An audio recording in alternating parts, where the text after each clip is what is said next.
Hello and welcome to part 8 of Home.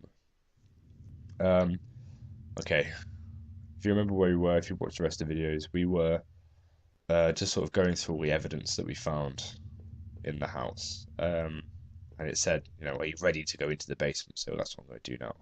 I'm expecting bad things. Maybe there wouldn't be anything for me to find, but I had to take a last look. Oh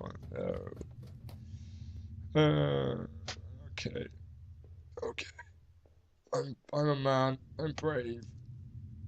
If I was guilty, I could take this to a warm, safe place and do something about it. Did I pick up the knife? Yes. I took the knife and kept it firmly in my hand. If I wanted to end it, I could do it. I could do it with that gun. Did I pick it up again? Yes. It was like carrying an anvil, but I wouldn't let it go. Not again. Now that I stood there, I realised I couldn't go back into that room again. I'd already seen too much. What? Is that it? Really? Come this far? And it's like, nah. I needed to put an end to this situation one way or another. So, what?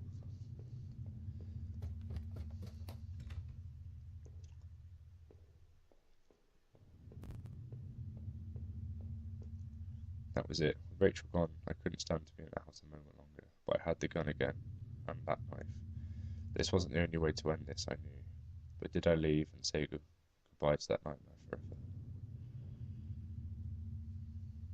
Yes.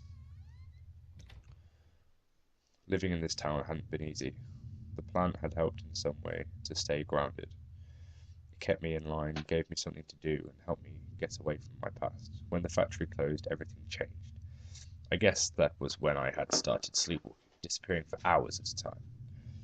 I had MRIs and piles of doctor's reports, but nothing seemed to help, not even drinking. But I swear I had tried to give it up. I know it. The sleepwalking never really went away, though. But I know Rachel had tried.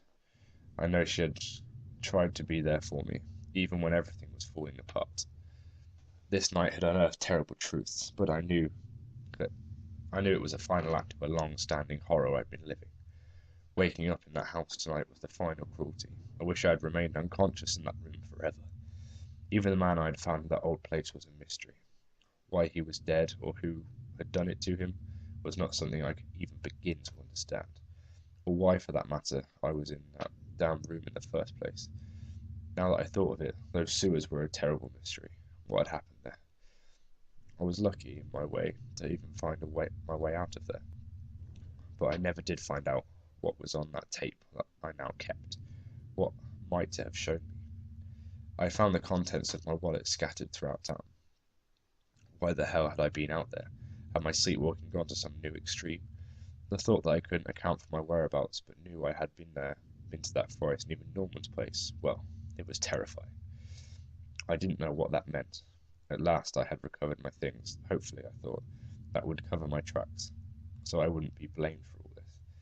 Deep within those woods, though, there were things was where things became truly awful. Sorry. Finding that notebook only made things worse. Rachel's name on it had been on that list. So what terrible plot was she a part of? There was a similar list of names on that desk back in those tunnels. What was the connection? Whatever had happened, I knew at least that Norman wasn't the one who kept going back to that factory. I hoped it meant that he had nothing to do with that guard's violent end. But who had been rooting through those lockers or drinking in that boarded up room? After the factory, I thought I might find some solace if I could just get to Norman's store. But all I had found there was more horrors and more questions. Now that I really consider it, that's when I should have seen it coming. Norman, you were dead, and it was damn hard to feel bad about that. It was clear you and Rachel. It was clear, excuse me. It was clear you and Rachel were more than just friends, but obviously whatever had been going on had gone badly. So why did you kill her? It's a fair question. Did she want you out of whatever you two were getting into? Were you responsible for the other murders and all the other horrible things that had gone in that town? Oh my god, so much reading. I would find no peace, that much was certain, but this way I didn't have to look you in the eye, or sit through some kind of trial and wonder what was going on through your head. When I had marched through the rain towards home, I desperately clung to the hope that this would end. Ugh, I ran out of breath, and I guess in a way it did. But how could I have known how helpless it all was? I started to feel as disorientated as when I sleepwalked, to think of it now. When I entered from the backyard, I knew something was wrong. I could feel it. No sounds, no movement. It was like the entire house had been holding its breath, waiting for me. But Rachel, oh Rachel. No one could have been prepared for that. Norman, I will never forgive you for what you've done. Your death is no comfort. I only wish it could have been me who had made you breathe your last. Whoa, it was a bit dark. Whatever reasons you had, I could never have fathomed that this would be the end. When Rachel was dead, she was gone, and soon, too, I would be.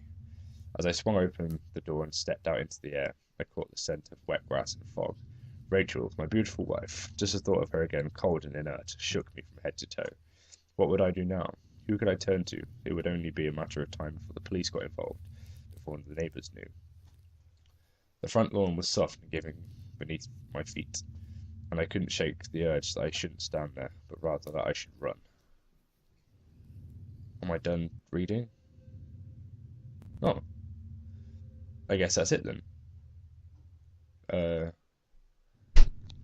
Okay. I was expecting more of an ending, I've got to be honest. Oh, that's that then, I suppose. Well, that's okay, I guess. It wasn't quite what I was expecting. Can I skip this? No. I'll let you read the credits if you want. Well, it was interesting. I think there's lots of options for what you can do. So you can do lots of different things in the game. You can make lots of different decisions that changes outcomes and stuff. I think you can play through it quite a few times and get quite a few different sort of endings. But I'm just going to do the one. I'm not going to do more. And yeah, I guess that's that. So, thank you for watching, and I'll see you in the next video. Bye!